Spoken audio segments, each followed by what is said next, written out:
it's Liz from Adult Services. It's October now, so I'm kind of contractually obligated to talk about spooky things. But I thought that we'd mix it up a little bit, and so we're going to talk about spooky true things. First, The Witches by Stacy Schiff. One of my favorite biographers, Stacy Schiff, writing a book about the Salem witch trials. We also have Portrait of a Killer, Jack the Ripper, Case Closed by Patricia Cornwell. You might know her as a fiction author, actually, but this is her nonfiction offering where she dives deeply into the case of Jack the Ripper, and she believes she solved it. Ooh. So In the Dream House by Carmen Maria Machado. Carmen Maria Machado, also a fiction writer, also a horror writer. So she takes that sort of sensibility to the story of an abusive relationship in her memoir, In the Dream House. Now, if you like things a little more theoretical, we have Mary Roach's Spook. So it's Science Tackles the Afterlife. Mary Roach is known for diving deep into sort of small topics, and the topic she has chosen to go into in this book is the afterlife. And finally, The Witch of Lime Street, Seance, Seduction, and Houdini in the Spirit World by David Yaher. This book is about the spiritualist movement in the 1920s, and one particularly famous spiritualist whose incredible abilities were believed by none other than Sir Arthur Conan Doyle, and were debunked by none other than Houdini. So, if you're looking for a little nonfiction twist to your spookiness, I can only recommend all of these books.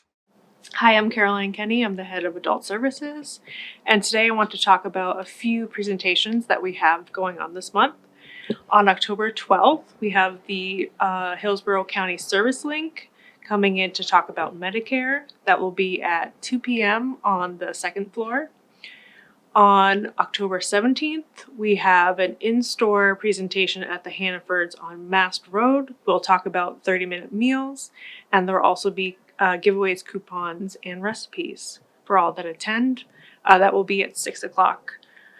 And on October 19th, our neighbors at TD Bank will be presenting about fraud awareness and identity theft protection. That will also be at 2 p.m. on the second floor. Hey everyone, Stacy, Teen Services here at the Goffstown Public Library.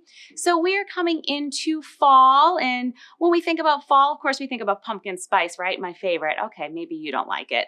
But we also think about maybe horror books. So I have a great one for you here. This is called The Bone Houses by Emily Lloyd Jones. Let me tell you a little bit. So if you're searching for a beautifully crafted tale to get you in the mood this autumn, your quest is here. It's a must-read. This is a young adult fantasy novel. It combines elements of adventure, mystery, and some supernatural. Set in a remote and eerie village called Colburn. So Rin is our main character, and Rin is a gravedigger. Rin's family is a long line of gravediggers, and she's trying to keep her family business alive. Well, Cauldron is plagued by something called bone houses. These are reanimated corpses. You got it, zombies. Say they return to the dead and they roam the woods at night. Rin's job is to bury these bone houses, but one day she and her traveling mapmaker apprentice, Ellis, stumble upon some dark secrets. And these secrets lie deep in the forest. There's a curse that's following Colburn, and they need to figure out why. So it's a tale that blends folklore and fantasy, and it creates a unique and engaging story. And my favorite character in here is the bone goat. I love goats. I'd love a pet goat. So if you like goats as well, let's talk about the bone goat when you read this story. And if you go to Emily Lloyd Jones's website, she has a whole extra chapter all about the bone goat. Pick up this book today. Hi, my name is Patty Pennick, and I am head of youth services at the Goffstown Public Library. Thursday, September 28th was National Good Neighbor Day, and that got me thinking, what does it mean to be a good neighbor, and how do we teach the young people in our community, for me specifically, I think about younger children, about it. So I started looking through our picture book collection, and I have selected 4 picture books that I think do an outstanding job talking about community. And I would like to share a little bit of them with you right now. The first one is called My Wish for the World by Christine Lombardi. At bedtime, a child asks his mother what it is that she wishes for. She has many wishes: to respect nature and the earth, to give shelter to those in need, to lend a helping hand. No matter her wish, one thing is clear: there are lots of ways to show and encourage kindness. That's my first book.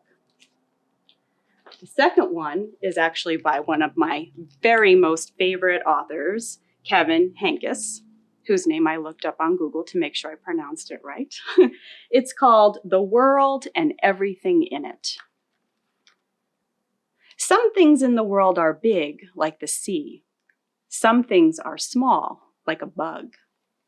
Most things are in between big and small, like you, like this book. But everything is in the world. Everything belongs. You belong in the world too. How do you fit in? Another new book we have here is called The City Tree, and this is by Shira Boss. Danny lives on a city block carpeted with concrete until a street tree moves in. This love letter to the many gift of trees reminds us to take care of our neighbors, even those with roots, branches, and leaves. I thought it was kind of neat, the expression street tree. We have so many beautiful trees in Goffstown. And last but not least, as an ode to the summer that has just passed, this is a super fun book. It's called Our Pool, and it's by Lucy Ruth Cummins. It's a hot day in the city, which means it's time to head to our pool. Get ready to put on your swimsuit and jump in, but don't forget the sunscreen. Everybody is welcome at our pool. It's the perfect place to zigzag, splash around, and cool off with your whole community. It's got this book I especially love because of the beautiful pictures. So I invite you to come into the library and check out one of these books or one of the many other books that we have about community, being a good friend, being a good neighbor, and share them with a young person in your life.